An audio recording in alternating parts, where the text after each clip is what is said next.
Live from Florida A&M University on the highest of 7 hills in the capital city, covering every corner of the Big Bend. This is the award-winning FAMU TV 20 News. Good evening. Welcome to News 20. I'm Cameron Marshall. And I'm Michael Moore. Let's jump right into today's news. Last week, we spoke about Florida State University's plans for 10 separate in-person graduations for spring 2021 graduates. Now, Florida A&M University has released their graduation schedule for their students. The university says they will hold 6 separate in-person graduations starting April 23rd. Those who graduated via virtual commencement should expect to have the chance to graduate this summer. The university has not yet released a specific date for in-person commencement for 2020 graduates.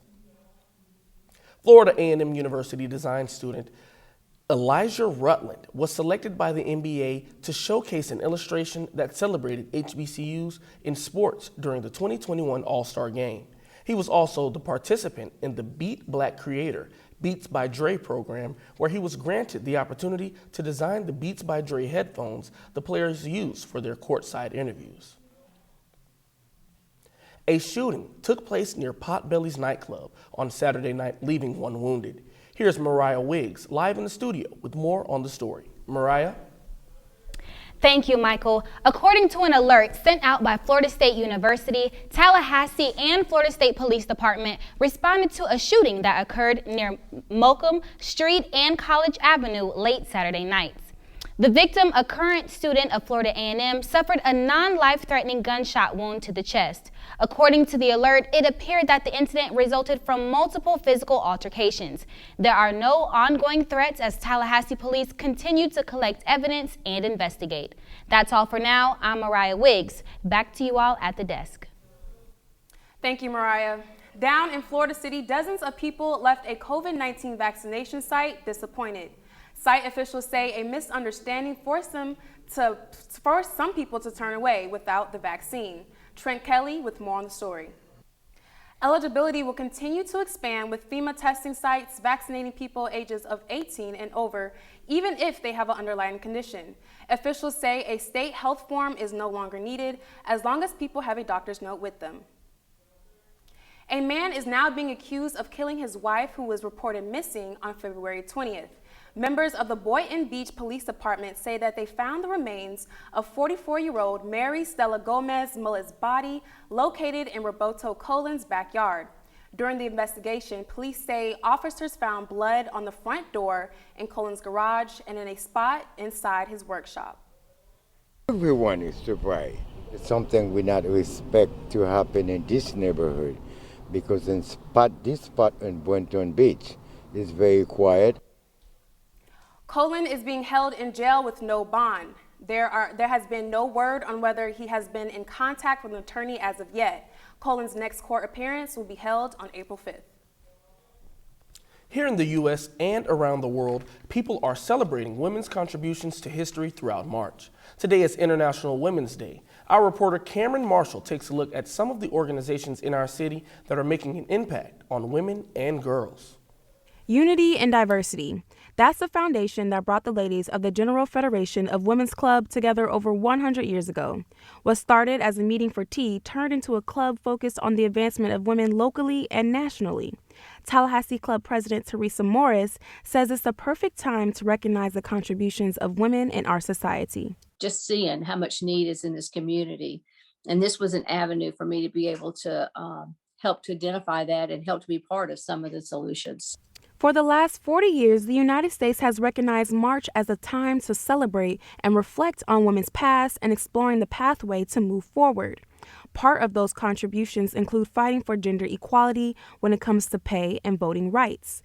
This year, the Oasis Center for Women and Girls honored several local women making a difference in the quality of life for women and girls. These are going to be women who are smashing ceilings and just blazing trails and allowing others to come after them. And they've just made the path easier by being the first one to do it. This year set a different tone for how these two women organizations service the community in the midst of a global health pandemic. We were following, the county ordinance as far as crowd size and all that kind of stuff. So it greatly affected that. A relatively recent tradition, Women's History Month began with just a week celebration in the 80s. International Women's Day was first recognized by the United Nations in the 70s. This year, events will be taking place all throughout the city, including with FSU's Women's Student Union. TCC will also be honoring women in a YouTube premiere on March 10th. For FAMU TV 20, I'm Cameron Marshall. You can join the celebrations this month in person and online. For information on how the city is commemorating history, see visittallahassee.com.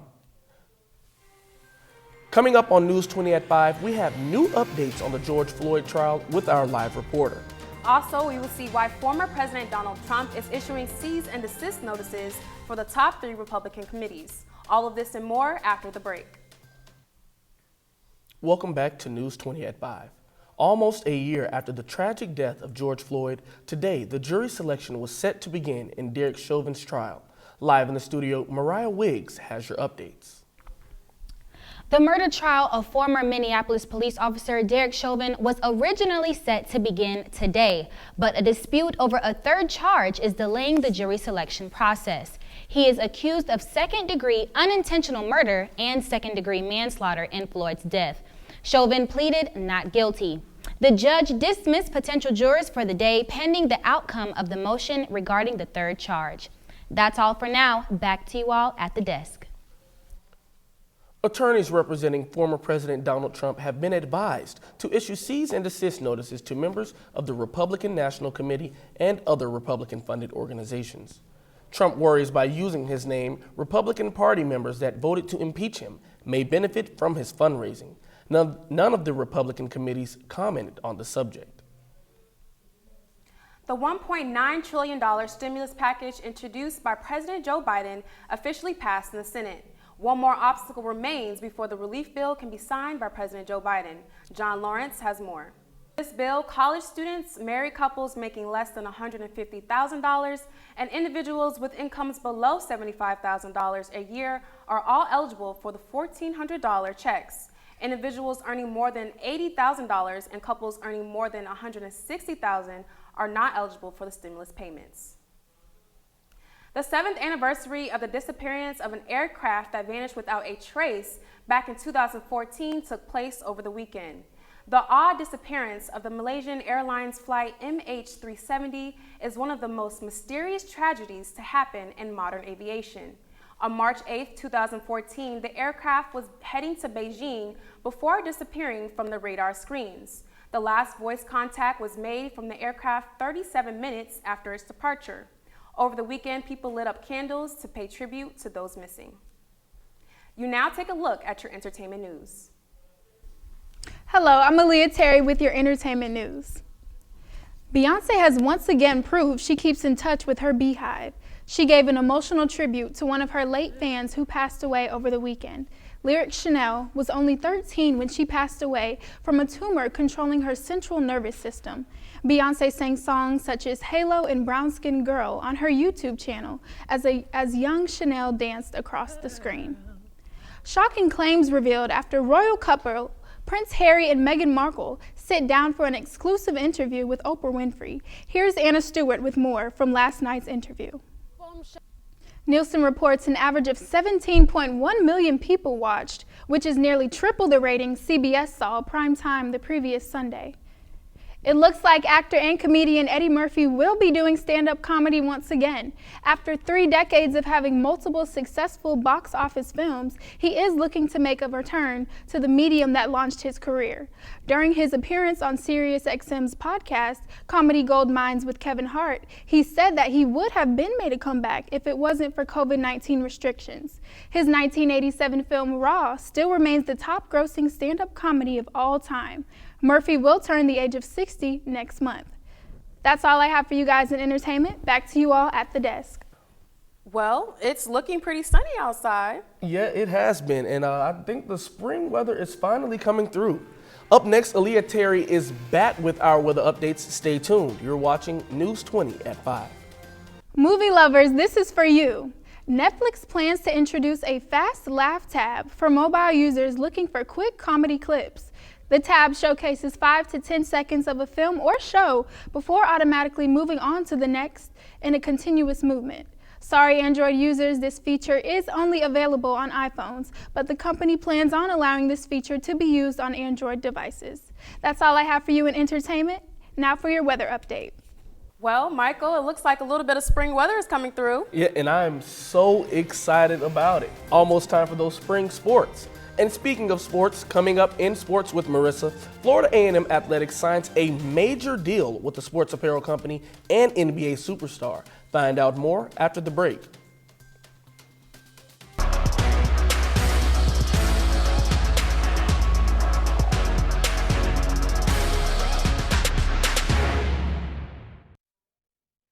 Welcome back. I'm Marissa Stubbs here with your sports news. The NBA partnered with HBCUs for the 2021 All-Star Game. Florida A&M University's Incomparable Marching 100 band were given the opportunity to record a segment that aired live before the start of the game Sunday night. The band introduced Team LeBron. Take a look. 100 and LeBron James, Florida A&M Athletics welcomes James to the FAMU League as they announced Friday their 6-year partnership deal with Nike. Under the new deal, teams will wear LeBron James uniforms. The apparel company will also design a show just for the university. LeBron later did an interview expressing the importance of HBCU's recognition and his happiness in supporting Florida A&M. Well, in NCAA basketball news, a few days after their 29-point blowout win against Boston College, Florida State Seminoles men's basketball team is upset by conference rival Notre Dame.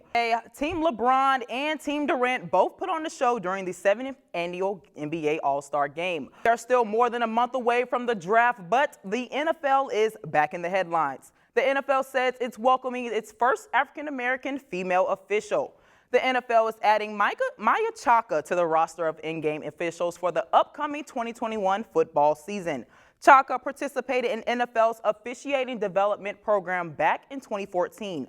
NFL's executive president of football operations says that Ncaa is a trailblazer who has put in years of hard work, dedication, and perseverance. In a release statement, Ncaa said she is honored to have been selected as an NFL official and also said it is an accomplishment for all women, her community, and her culture. That's all I have for you today in sports. Back to you guys at the desk. Well, Michael, I'm not that big of a fan of basketball, but I'm really glad to see our bands in the NBA break. A young woman becomes thousands of dollars richer in one day. Stay tuned. You're watching News 20 at 5. Welcome back to TV News 20. I'm Cameron Marshall. A lucky day for an 18-year-old Kansas high school senior. Salone Stanley tried her luck at the lottery while at work at the grocery store. She won $25,000 her first time playing the Kansas lottery. A spokeswoman for the Kansas lottery says it's rare for a player to win the top prize at their very first try. Stanley will attend Fort Hays State University in the fall and study to become an educator.